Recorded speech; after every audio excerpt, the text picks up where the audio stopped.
Well, there you have it, everybody. I took my Telson TM 5-25 on a 308 nonetheless, with 168 grainers out to a mile, and also with 175 grainers. And I'm really happy with this. It's incredibly windy. It's like go home windy right now. South Dakota is just always windy, and it's also really flat. And so it's a great place to go visit, to do some shooting. I don't want to burn out this E. Arthur Brown barrel, but I want to remind you, I did this with a 1 in 12 twist. This is not a 1 in 8 or a 1 in 10 even. It's a 1 in 12. So shooting those 168s, I think those were the most predictable, the most consistent. Although the 175s at 1240, when it wasn't windy, those were going like 4 for 5. They were very consistent. And I'm really happy with the performance of this whole setup. But I will tell you, and thank you to Anechoic for that can, which is probably, it's not too bad. Actually, I can touch it. Wow. Well, anyways, the optic has been phenomenal. I told you guys in the actual review, when I did a rimfire review with it, that I know I can shoot this really far, and this is really far.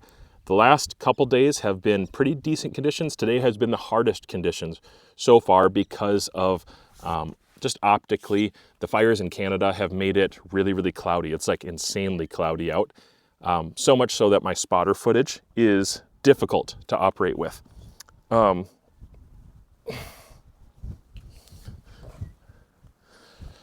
Making sure I was actually filming the right targets when I was shooting.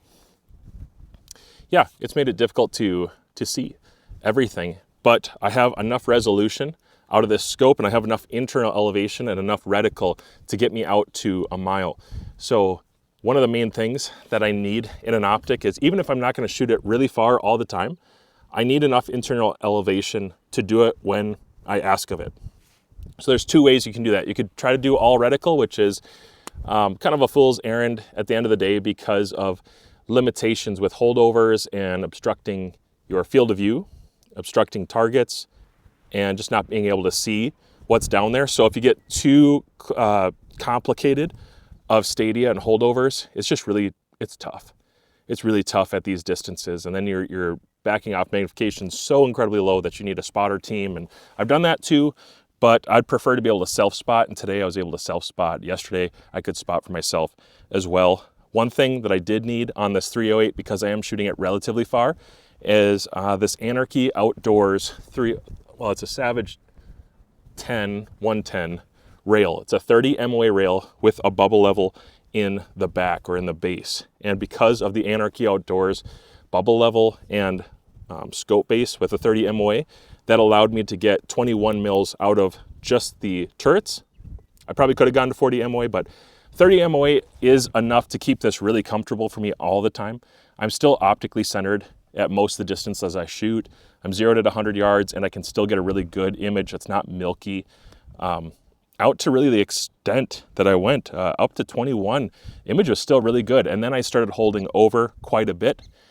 And when you get to holding, you're dialing 21, you're holding another 14, 15, and when the wind was crazy, there was a point today where I held 12 mils of wind just to say that I could do it at a mile. That was pretty wild.